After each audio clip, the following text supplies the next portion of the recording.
Hello. For those of you who don't know me, I'm the speech language pathologist at JW Ader. I've been in and out of. Thank you.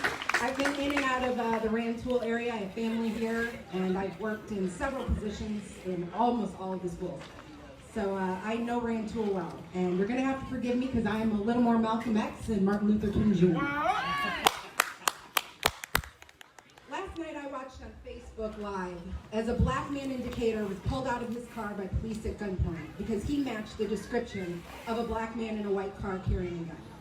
In front of his home, in front of his neighbors and family and friends, he was held at gunpoint and handcuffed so that officers could conduct a cursory 5-second search of his car and determine that there was no weapon.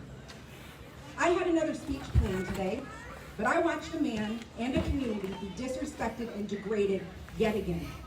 I realized something. I am tired. I am so tired of all of this, but mostly I am tired of waiting for white Americans to catch up with what people of color have known for decades. It is a crime to be black in this country. Thank you. To be born black in America comes with an automatic designation of less liberty, less access, and less humanity. My first speech was written with white people in mind. I was going to speak on all the ways that someone could be an ally. But as I watched another black person stand on a sidewalk waiting for all white officers with guns to determine his value and that he wasn't a threat, my speech changed.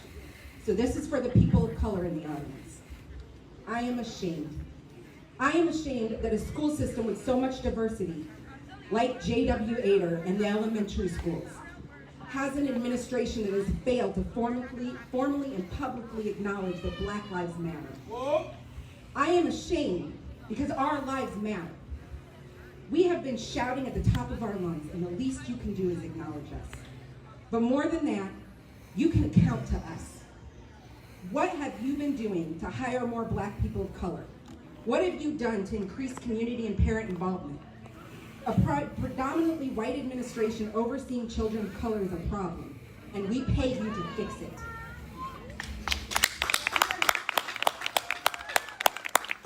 I am ashamed that the diversity that one sees in everyday life in Rantoul is not even close to being reflected in the positions of power and influence in this town. From the township board to the various township committees to the police department. The failure of those in power to create a local government that truly reflects and represents all citizens is shameful.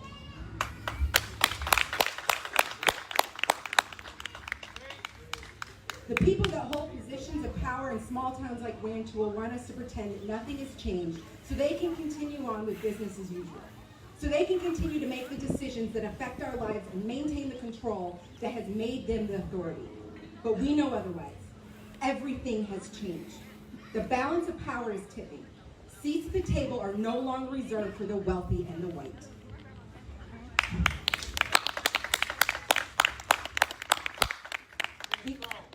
The old refrain of "we have tried, but we can't find people of color to fill positions" is no longer acceptable.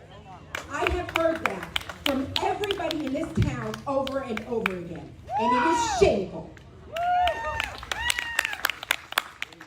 Systemic racism was built on the foundation of dissuading people of color from participating, from believing that we had no rights to contribute. So to use that fact against us, to tell us that you can't find us, it is shameful, and it is not going to fly anymore. You have benefited from a system that has historically excluded us. It is now your job to dismantle the foundation.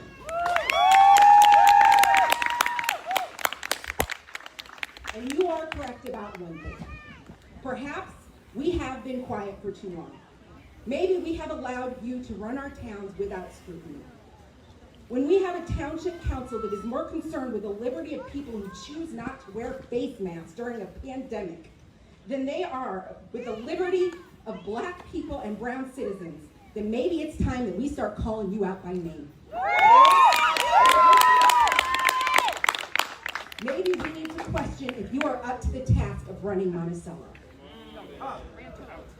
If this means that running for town office positions and applying for township and school committee positions, for demanding to be heard, and for holding our leaders accountable when they don't answer us, then maybe it's time that we take what is our right. And allies, there is a role for you to play in our fight for true equality. It is your role to magnify our voices. Yell for people of color who cannot yell for themselves. If that means offering a ride to a township meeting, or supporting a coworker in a disagreement with management, or picking up the ball and throwing yourself into the fray, then do it. Just being a person of color in this country involuntarily qualifies us for a life on the front lines. Join us. Stand beside us, because we are tired.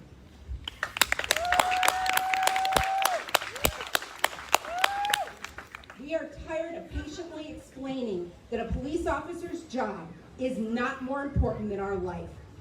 We are tired of questioning why a town with so much diversity has an almost all-white police force. We are tired of asking to see diversity in the staff and administrators that teach our children. We are tired of being disproportionately affected by a failing healthcare system and a pandemic that has become less important when the public realized that it killed more people of color than it did white Americans. But mostly, we are tired of standing in the front lines by ourselves and catching all the bullets.